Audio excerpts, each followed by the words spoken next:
Още едно второ място. Димитър Иванов, град Велики Преслав. Народно читалище, развитие 1874.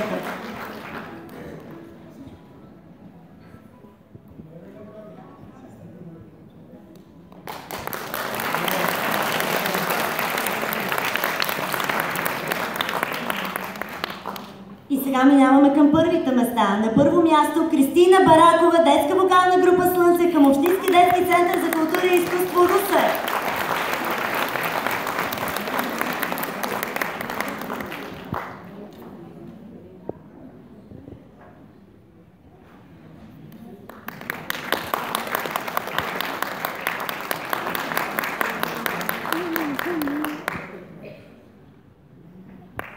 Криси, остани тук при нас, служи се, ако искаш тук нещата, защото сега ще пееш, всички първи места ще пеят тази вечер.